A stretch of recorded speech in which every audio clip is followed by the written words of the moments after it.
Y'all know how the Bible, and how ever since you was a little kid, you've been told that it was 2 of every kind of animal that was loaded onto the ark. Well, that's not true. If they read over a couple chapters, it explains it. It says it was 7 of the clean and 2 of the unclean, and they were loaded onto the ark 2 by 2. And I believe the reason that it was 7 of the clean animals, and if you get into Exodus and stuff, you can see where it talks about what clean is and what non-clean is. But it's because of the 7th, there was a male and a female of every kind.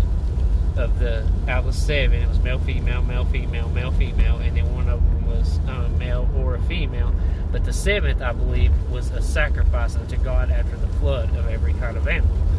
And I wondered if Göbekli Tepe, the place overseas, is it where it was done, because there's these rock sculptures and it has one of every kind of animal on every type of rock, which is wild.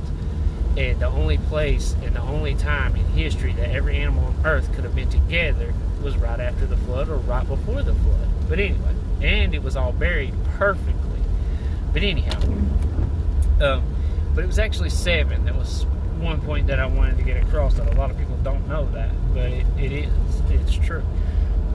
You can read it for yourself. But anyway, and something else that a lot of people dispute, and a lot of people talk about this, but it's the truth. The Bible says it's according to every man to die at least once in the flesh. You have to die. Okay? And you have to be born again in the spirit. Okay.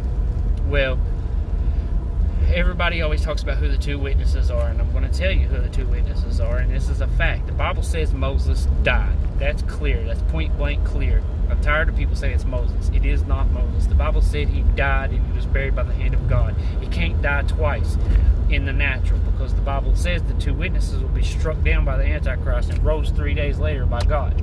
Okay? So that eliminates Moses. So Elijah was taken from the earth, and Enoch was taken from the earth. The Bible said Enoch was not, for God took him.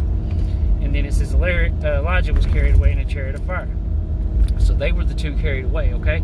Well, I also got to thinking then, they're the 2 witnesses, and I got to thinking, well, then where could they be? How could they still be alive? Well, the only other place that they'd be able to live for these last several thousands of years and still be alive, still be healthy, is the Garden of Eden.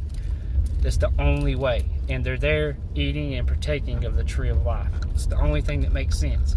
But anyway, the 2 witnesses is Enoch and Elijah. And they will be back in the end days at the walls in Jerusalem.